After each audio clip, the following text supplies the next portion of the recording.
Hey there, Philos here. In this video, I'm going to show and explain the cooldown reduction and attack speed breakpoint information for the Demon Hunter Natalya Reign of Vengeance build. Some people just need the numbers, so I have that in the description and on the Diablo fans text guide. But for those that are unfamiliar, I'm going to kind of go into a more detailed explanation here. So, first I want to introduce you to the idea of 2 to 1, 3 to 1, and 4 to 1. These numbers refer to the rotation of Evasive Fire to Reign of Vengeance. So 2 to 1, which is what I'm going to show here first, is 60 plus cooldown reduction. So you can see I have 61 cooldown reduction and 2.14 attacks per second. Now in order to achieve this, you have to have full cooldown reduction everywhere, and you need the gogok. And with that, you have to paragon only 4.6 attack speed to get to that breakpoint. There's a couple points of cooldown reduction wiggle room you can lack here and there, but basically it has to be perfect everywhere. Now I'm going to show the Drifting Shadow rune just to demonstrate that the cooldown reduction doesn't change with the rune. So here, same stats, and I get a 2 to 1 with the Drifting Shadow as well. Depending on your setup, you may or may not take Rocket Storm. It's there for the single target damage. For example, if you have a stat stick offhand, I would probably just run Drifting Shadow because Strafe isn't doing much of your damage anyways. However, Strafe does some single target, so most people run Rocket Storm. Now I'm showing just missing one random roll, so I dropped 2 cooldown reduction on my weapon and 8 on my ring for a total of 10. And now I'm attempting to get a 2 to 1 with slightly less one random roll than appropriate.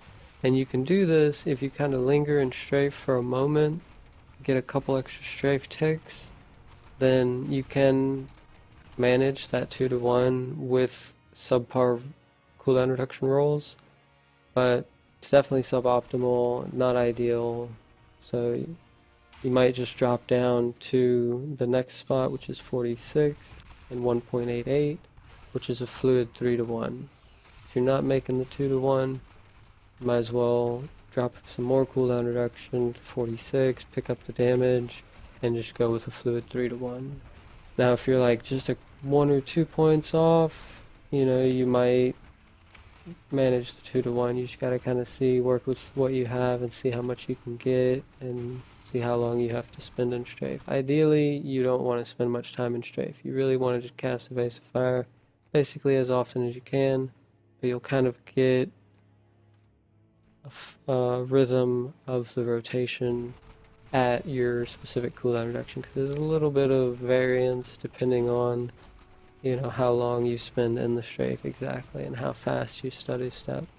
So this is going to be a fluid 3 to 1 that I'm showing now with 46 cooldown reduction and 1.88 attacks per second. So you can see rain, 3 evasive fires, and then another rain.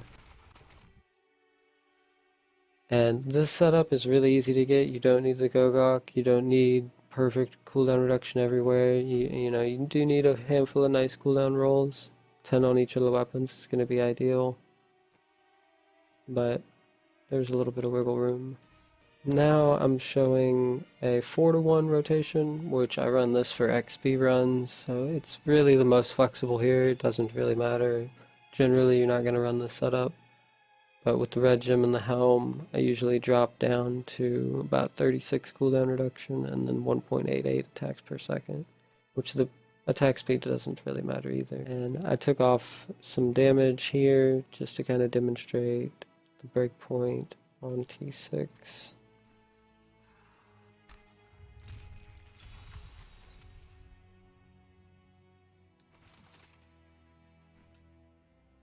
And one other thing to mention that I noticed as I was doing this is the choice between punishment and focus mind basically comes down to what breakpoint are you at, how much resource reduction do you have, and how much hatred generation do you have.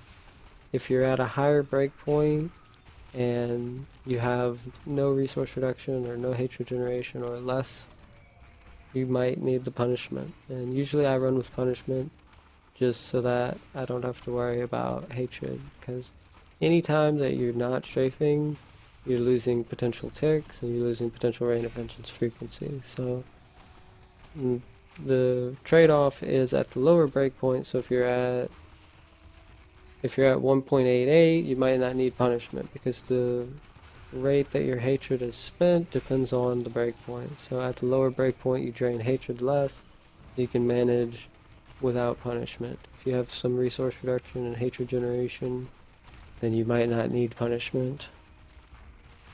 When I'm above 2.14, I take punishment. That's gonna do it. Hopefully that helps you guys kind of optimize your setups. As I mentioned, there is some variance depending on exactly what all your stats are. Your experience may be slightly different, but based on the feedback that I gathered from other players and viewers, things like that, and my own testing, these are kind of the numbers that have been agreed upon. So thank you guys for watching. See you next time.